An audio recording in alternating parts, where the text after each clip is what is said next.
Ces robots qui vont nous accompagner demain, alors à quoi ressemblent-ils? De quoi sont-ils capables? Et comment allons-nous préparer cette cohabitation? On en parle tout de suite avec Rodolphe Assenwender, qui est fondateur de Blue Frog Robotics, Bonjour. spécialiste en robotique de services professionnels et personnels. On connaît notamment Buddy, qui est déjà installé sur la table, premier robot compagnon émotionnel de votre entreprise.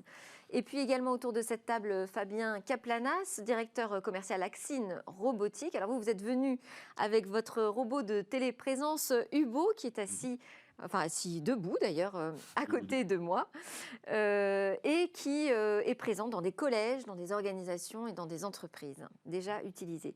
Nous aurons en visio Nicolas Aftermeyer, qui est le directeur marketing, produits et communication de SoftBank Robotics. Alors SoftBank Robotics possède notamment les robots Nao et Pepper qui dominent le marché de la robotique humanoïde.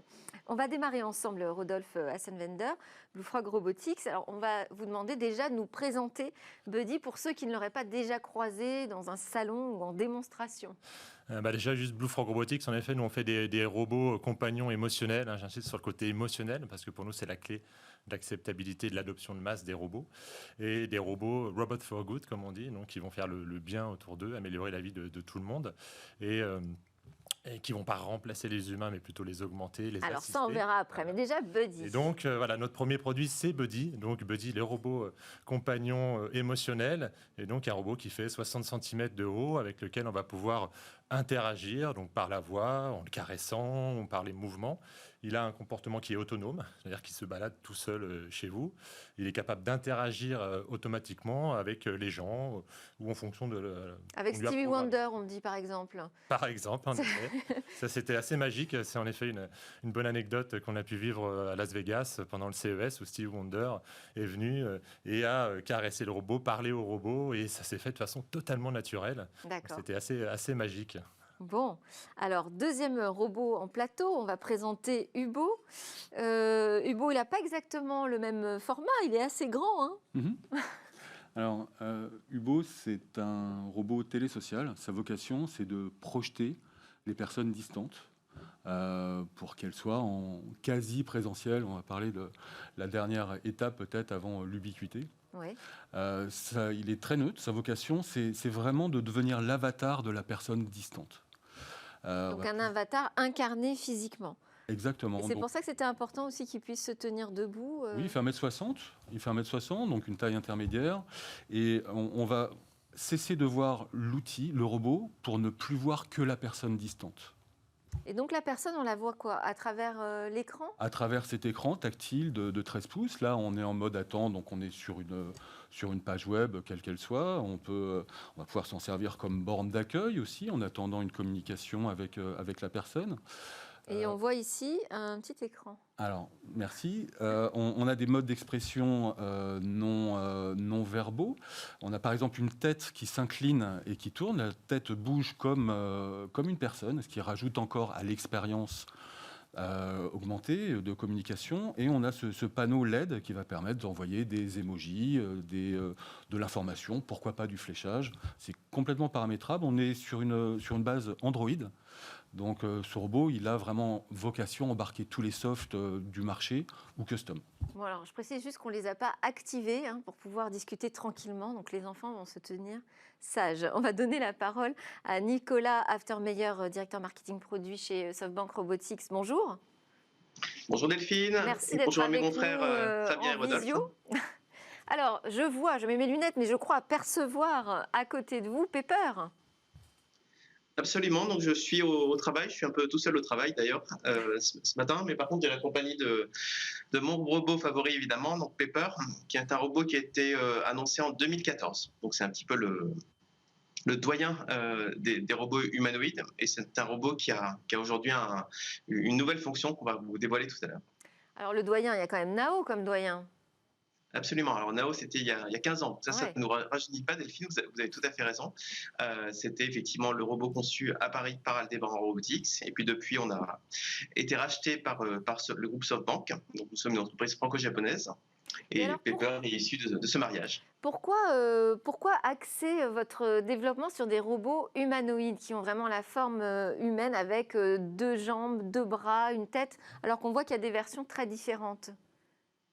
Alors, c'est vrai qu'on est allé assez loin, puisque Nao, lui, il a 2 jambes, donc il peut vraiment marcher. Pepper, c'est un peu différent, puisqu'il a des roues, C'est vrai, donc il se oui. déplace avec des roues. Par contre, il a effectivement des bras, des mains humanoïdes.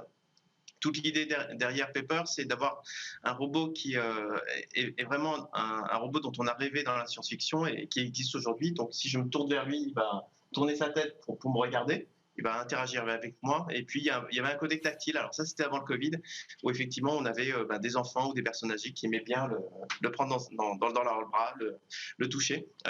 Voilà. Aujourd'hui, la forme humanoïde, elle nous rappelle effectivement une interaction très différente du simple écran. C'est vraiment une présence. Voilà. Je me sens pas seul au bureau aujourd'hui grâce à mes robots. Rodolphe, vous avez aussi tout de suite démarré sur cette question de l'émotion qui crée de l'interaction avec l'être humain. Comment on travaille l'émotion avec un robot ? Déjà, ça passe par son design, en fait, justement. Trouver un design qui permet de plaire, finalement. Nous, on vise tout le monde au départ, donc des petits-enfants jusqu'à des personnes âgées. Justement, on a voulu ne pas aller vers l'aspect humanoïde qui peut faire peur à certaines personnes. Et puis, avec cette idée que c'est un autre humain, enfin, c'est un robot, ça me fait peur, est-ce qu'il va nous remplacer ou pas ? Donc, nous, on est vraiment parti à l'opposé. Quelque chose de plus enfantin. Enfantin, en tout cas, voilà, qui est pas humanoïde, qui a quand même, en tout cas, un aspect assez sympa, qui va surtout pouvoir, par ses mouvements, exprimer des émotions et bien sûr par son visage. Et tout l'enjeu, c'est justement finalement de faire disparaître la technologie et que quand les gens voient Buddy, ils ne voient pas un robot, ils ne voient pas des cartes électroniques. Qu'est-ce que c'est un robot émotionnel quand les développeurs travaillent dessus ? Sur quoi ils doivent centrer leur préoccupation ? Créer du lien, en fait, de l'empathie avec les gens. Donc ça va passer par son comportement à lui. Je suis heureux, si tu t'occupes de moi, si tu t'occupes pas de moi, je suis triste. Donc c'est des sourires, c'est faire apparaître des sourires. Des comportements, même du robot, dans sa gestuelle, dans ses mouvements. Et c'est ça qui va créer en fait la base, le terreau, je dirais, assez fertile pour ensuite pouvoir proposer plein de services d'assistance, etc. Aux gens. Mais c'est vraiment la base. Et le langage ? Le langage, vous voulez dire l'interaction vocale ? Oui, en fait, on lui parle naturellement, comme on parlerait à quelqu'un d'autre. Donc, Mais on travaille sur des émotions très simples, finalement. Je suis content, je ne suis pas content aujourd'hui. Un robot, c'est à peu près ça. Oui, non, pas forcément. Je suis content ou triste, pas content, non. Hein. Toutes les émotions négatives. Non, je ne suis pas d'accord. Je prends l'exemple de ma fille. Elle est super contente quand le robot lui fait la tête. Et vraiment, elle n'est pas content. Bah oui, on aime bien être stimulé en tant qu'humain. Et même si la vie n'est pas tout le temps rose, et c'est marrant d'avoir un robot qui n'est pas tout le temps hyper heureux. Et en effet, il y a toute une gamme d'émotions en fonction de ce qu'on va faire avec le robot et du cas, de l'interaction du moment. Donc, quand vous dites qu'est-ce qu'ils font, c'est vraiment ça, c'est créer ce lien avec les gens, pas juste sur le côté esthétique, mais aussi en essayant de les comprendre, de savoir ce qu'ils font, ce qu'ils aiment, et comprendre que, par exemple, ce qui se passe là, c'est une mauvaise nouvelle. Il va falloir peut-être, au contraire, lui changer les idées. Si on est avec un enfant, par exemple, atteint d'autisme, qui est une des cibles, on en repartira peut-être après, on en reparlera après, c'est pareil, c'est de comprendre, est-ce que lui-même, il est heureux, est-ce qu'il est énervé ou pas, et donc d'adapter le comportement du robot en fonction de la personne avec qui il interagit. Alors, effectivement, il y a beaucoup, on parle beaucoup de l'arrivée des robots dans le domaine de la santé. Avec la crise pandémique que nous traversons, c'est d'autant plus d'actualité. Mais avant ça, je voulais revenir sur Hubo qui a été utilisé pour une expérimentation 5G. J'aimerais bien que vous nous racontiez le rôle qu'il tenait. Voilà. Donc c'est dans le cadre du partenariat entre Schneider et Orange, où le patron d'Orange visitait l'usine de Schneider et le patron de Schneider était lui à Hong Kong. D'accord. Donc à travers le robot et grâce à la connexion 5G, à la puissance de la 5G, il a pu accompagner donc Stéphane Richard dans les locaux de Schneider et faire la visite en distanciel, même en étant à 10 000 km de là. Donc c'est vraiment... Et comment est-ce qu'il est piloté alors pour ces déplacements ? Alors, très simplement, on a une interface qui fonctionne sur smartphone, sur tablette ou sur ordi, simplement. Vous pouvez le piloter aussi avec un joystick et faire bouger la tête, le déplacer physiquement. Dès lors que vous avez du réseau d'un côté comme de l'autre, vous pouvez déplacer le robot et en même temps que vous vous déplacez à travers le robot, communiquer avec la voix et l'image. Il n'a pas d'autonomie, il n'est pas capable de se déplacer seul dans un espace en évitant des obstacles ? Alors celui-ci, non, on parlera peut-être de sa descendance tout à l'heure. Qui s'appelle comment, sa descendance ? Alors, qui s'appelle Edmo et qui s'appelle Lobo. D'accord. Lobo pour la partie logistique, okay. 2 petits-enfants. Hubo étant notre vaisseau amiral pour l'instant. Je vais revenir à SoftBank Robotics sur cette question des robots qui nous accompagnent et le contexte qui fait qu'on parle de plus en plus de cet accompagnement dans le cadre des projets de santé. Je sais que vous avez d'ailleurs interpellé le gouvernement sur cette question des robots qui doivent nous accompagner pour gérer la crise sanitaire, accompagner les soignants notamment, mais aussi les patients. Oui, absolument, Delphine. Nous avons eu la chance et l'honneur de recevoir Madame Brigitte Bourguignon, qui est ministre déléguée à la santé et aux solidarités en charge de l'autonomie, et Cédric O, qui évidemment connaît bien Pepper depuis longtemps, qui est en charge du numérique. L'intérêt effectivement de ces rencontres, c'est de leur montrer l'état de l'art et l'évolution de la robotique actuelle. Aujourd'hui, on parle tous de distance sociale, on doit tous porter des masques. Et évidemment, il y a des personnes qui en souffrent encore plus. Ce sont les personnes isolées qui sont en maison de retraite, qui ne peuvent plus recevoir la famille, qui ne peuvent plus recevoir les petits-enfants. Et donc, l'une des pistes qu'on a regardées, mais c'est vraiment de l'expérimentation, c'est aujourd'hui quelque chose qui se fait en quelques dizaines d'unités. On est vraiment au début de cela, c'est de mettre des robots en maison de retraite pour animer quelque part le quotidien des patients, pour soutenir les soignants. Et puis pour avoir aussi parfois, comme on le disait tout à l'heure, une logique de téléprésence, donc de pouvoir téléopérer un robot pour être présent sans être forcément à côté.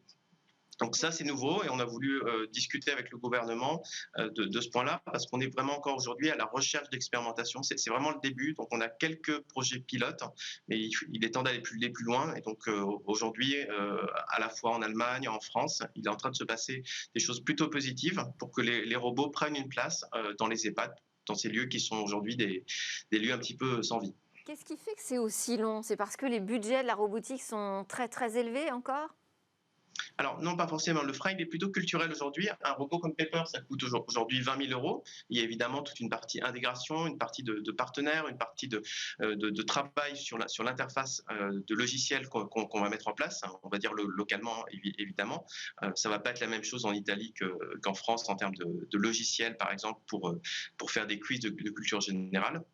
Donc ça, c'est un travail d'adaptation. Mais effectivement, ça fait quand même quelques années que grâce aux smartphones notamment, le prix des composants a baissé. Donc on peut arriver à des prix qui sont relativement abordables sur nos robots. Et le premier frein, il est vraiment culturel. Il est de se dire, est-ce que je peux avoir un robot qui va être en complément des soignants, qui va les soulager? Parce qu'évidemment, il y a une phase d'adoption du robot où il faut se former à la robotique. Et ensuite, est-ce que ça pourra leur faire gagner 15 minutes par jour, une demi-heure par jour, 1 heure par jour?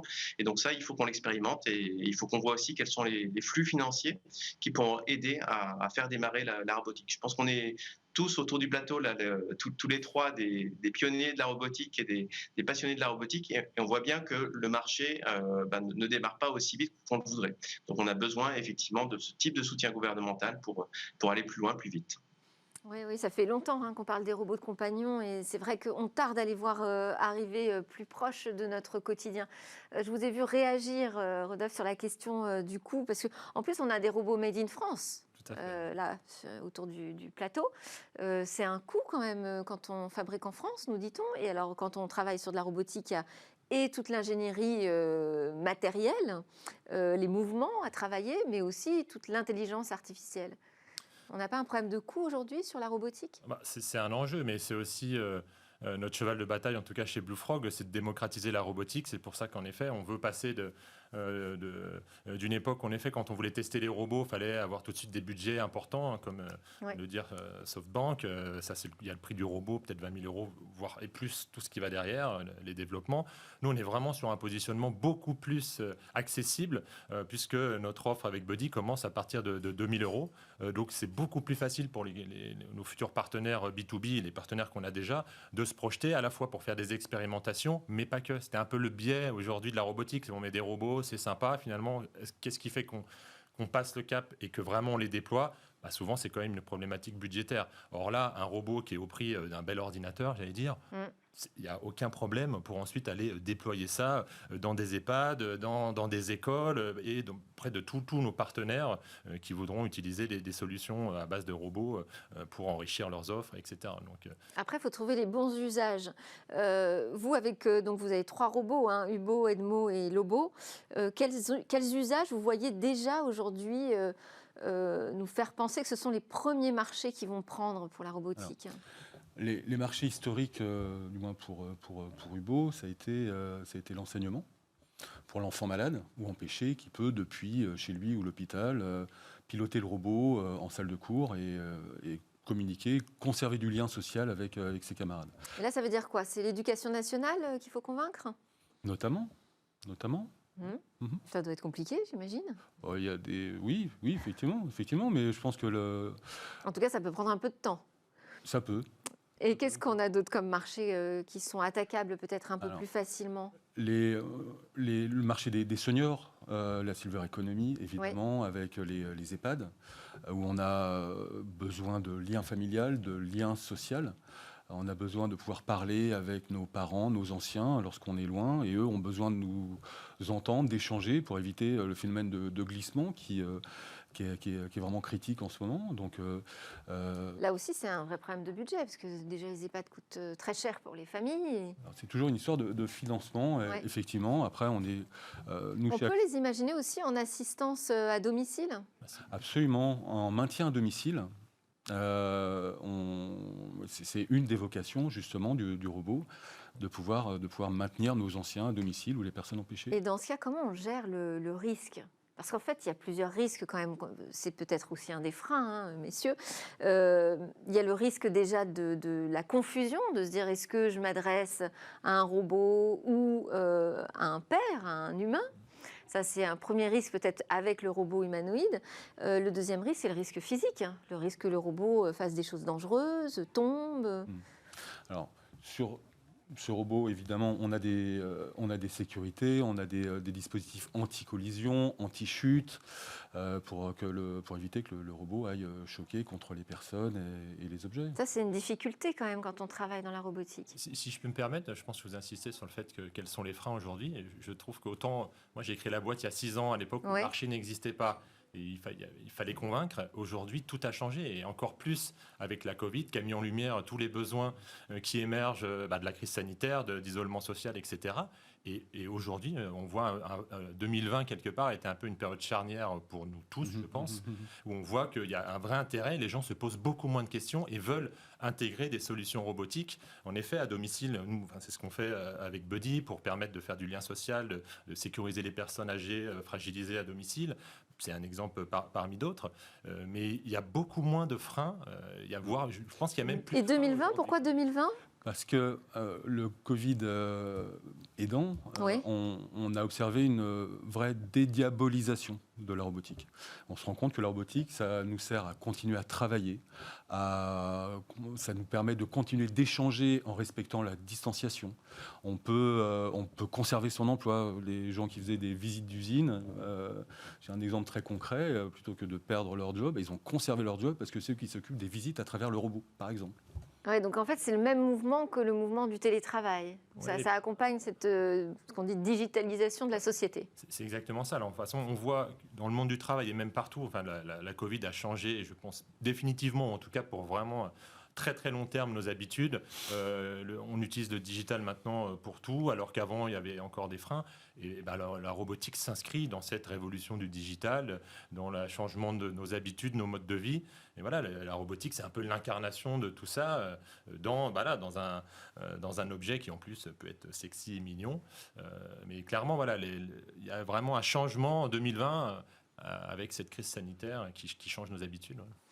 Nicolas, vous êtes d'accord avec cela, que l'année 2020 est une année charnière pour la robotique et qu'on va avoir des vrais usages se développer ? Alors, c'est une année importante pour la robotique, bien évidemment. Alors après, on peut pas vraiment s'en réjouir. C'est pas vraiment comme ça qu'on va le regarder. Ce qu'on a vu effectivement avec la Covid-19, c'est le fait que les robots étaient déployés, y compris dans les rues. Donc ça, on l'a vu en Chine, à Wuhan, avec des robots désinfection qui étaient sur des chenilles, un peu comme des petits tanks, entre parenthèses, qui désinfectaient les rues. Donc c'est vrai que ça a été des images assez fortes, et on s'est tous poser la question effectivement de savoir si nos robots pouvaient avoir une utilité ou non. Donc nous, on a fait 2 choses très vite chez SoftBank Robotics. La première chose que l'on a fait, c'est de voir s'il y avait des hôpitaux qui étaient intéressés d'expérimenter Pepper un petit peu plus loin. Et donc, on a envoyé Pepper à l'hôpital Pitié-Salpêtrière, au bâtiment EOL, qui est le bâtiment le plus ultra moderne de ce formidable hôpital, qui est un bâtiment qui abritait notamment les salles de réanimation. Donc les salles de réanimation sont des salles qui étaient évidemment blanches, dans lesquelles les familles ne pouvaient pas passer. Et donc on a envoyé Pepper à la demande de l'hôpital Pitié-Salpêtrière, et on a expérimenté des applications de type téléprésence. Mais ce qui était plus surprenant et même quelque part plus intéressant, c'est pas juste de faire de la téléprésence, de la téléopération avec Pepper, mais c'est de voir que dans ce moment, et notamment dans ces moments très difficiles pour les soignants, où ils sont vraiment dans des états de fatigue extrêmement forts, ce qui était amusant avec la robotique humanoïde, c'était de se dire finalement ils sont un peu de notre génération, donc ils sont aussi intéressés par les smartphones, ils sont intéressés par la technologie et ils ont envie d'apprendre la robotique. Et la première chose que nous a dit Alexandre Duguet, donc un pneumologue, il nous a dit: dans mes équipes, vous savez, ils ont bien apprécié la téléprésence avec Pepper, mais ce qui les amuserait vraiment plus, c'est d'avoir du yoga, d'avoir des quiz, d'avoir des jeux avec le robot. Donc ils ont vraiment adopté le robot de la part du personnel soignant comme un allié pendant la crise pour aussi leur rebooster le moral. Donc ça, c'est nouveau, on ne l'avait pas du tout estimé comme ça, on avait été un petit peu trop vertical, un peu trop quelque part sur le qu'est-ce que va faire le robot, quelle application il va faire, et on se rend compte que finalement, redonner le moral aux soignants, leur redonner un coup de boost, c'était la chose à faire. Ça veut dire qu'on voit arriver donc ces premières véritables interactions avec les robots dans un environnement du quotidien, du travail, de la vie privée. Est-ce que vous avez aussi des ajustements à faire, des premiers retours d'expérience qui vont vous permettre de travailler sur comment on va mieux cohabiter demain avec les robots? C'est tout à fait ça. Nous, aujourd'hui, on lance, après toutes ces années de recherche, on lance la fabrication de milliers de robots depuis la fin de l'année dernière. Et l'idée, c'est justement, encore une fois, nous, on a une plateforme ouverte qui va agréger plein Donc de les contenus. développeurs peuvent Les développeurs vont pouvoir proposer créer des contenus, des intégrateurs vont pouvoir intégrer les solutions Buddy dans leur offre de services, voilà, des mutuelles, des EHPAD, voilà, tout le monde va pouvoir finalement profiter de l'accessibilité et de l'adoptabilité des robots comme Buddy, pour pouvoir créer des nouveaux usages. Mais en effet, il faut les évaluer. Nous, on a fait beaucoup de POC jusqu'à maintenant, mais des POC à petite échelle. La fabrication de ces robots en quantité va nous permettre de pouvoir déployer de façon plus large ces robots et de s'appuyer sur des partenaires, des gros corporates, des institutionnels, mais aussi, pourquoi pas d'autres startups, pour pouvoir justement se confronter vraiment maintenant d'une façon plus large aux usages, voir comment c'est perçu. Pour l'instant, ça se passe bien, il n'y a pas de problème, mais voilà, l'idée c'est de construire. Nous, 2021, en tout cas, le challenge, c'est à la fois d'aller sur des verticales d'éducation où là on sait que ça marche très bien, on a déjà pu expérimenter et il n'y a pas de souci, là on va pouvoir y aller vraiment en quantité, et sur des usages donc d'assistance aux personnes âgées, de maintien à domicile ou dans les EHPAD, de divertissement, de lien social, etc. Où là en effet il va falloir construire, tester, ajuster, et c'est tout l'enjeu de cette année qui s'annonce pour nous là. Également, ces retours d'expérience, Fabien, sur le robot, comment il est vécu dans une classe avec des enfants. Est-ce que ça vous permet d'ajuster des choses sur les interactions homme-machine ? Oui. D'autant plus que, encore une fois, on est sur une base très, très modulaire, on est sur de l'Android, donc on peut absorber, on peut intégrer les softs, comme je disais tout à l'heure, les applicatifs.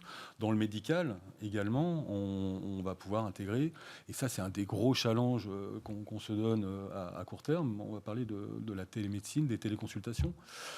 Et on va pouvoir se connecter aux IoT, aussi aux instruments de mesure. Donc, dans le domaine médical, pour faire un diagnostic vraiment complet, on va avoir la plateforme de télémédecine, les IoT et tout le système qui permet de prendre votre tension, de prendre...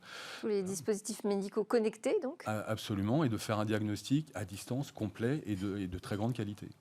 Et sur ces interactions sociales, est-ce que vous travaillez aussi sur la question éthique, puisqu'on a beaucoup de chercheurs aujourd'hui qui interrogent et qui interpellent sur le lien entre l'homme et le robot. Ça, c'est des sujets que vous prenez en compte dans vos développements ? Alors, on fait très attention à la sécurité des communications. Alors ça, c'est la cybersécurité. Ouais. Oui. D'accord, oui, c'est effectivement un point important. Non, pour nous, c'est clairement très important. D'ailleurs, Buddy, sur l'aspect éthique. Sur l'aspect éthique, Buddy est le premier robot doté d'une raison d'être, et donc avec une charte éthique qui reprend justement tous ses engagements en tant que robot à respecter.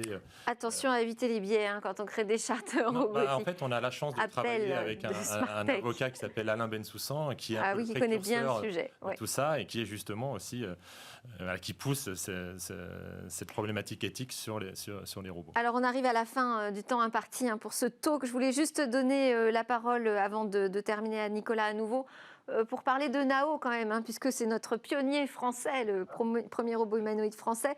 Aujourd'hui, son job à Nao, c'est quoi? C'est de travailler avec les chercheurs justement sur l'évolution de la robotique?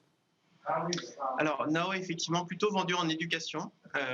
C'est son marché premier, c'est là où il a trouvé sa voie, effectivement. Donc, Nao est déployé dans des écoles, à la fois collège, lycée, et sur une partie recherche, évidemment, depuis de nombreuses années, qui va jusqu'à la RoboCup, donc le championnat de football joué par les robots, donc qui est vraiment le point d'orgue de Nao chaque année. Et malheureusement, il n'aura pas lieu cette année.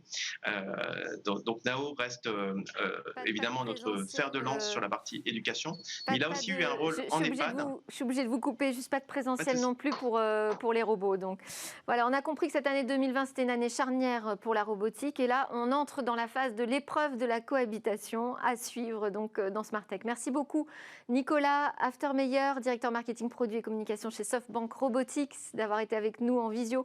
Rodolphe Hassenwender, fondateur de Blue Frog Robotique. Fabien Kaplanas, directeur commercial d'Axine Robotique. Et merci aux robots qui nous ont accompagnés. Juste après la pause, on parle gaming.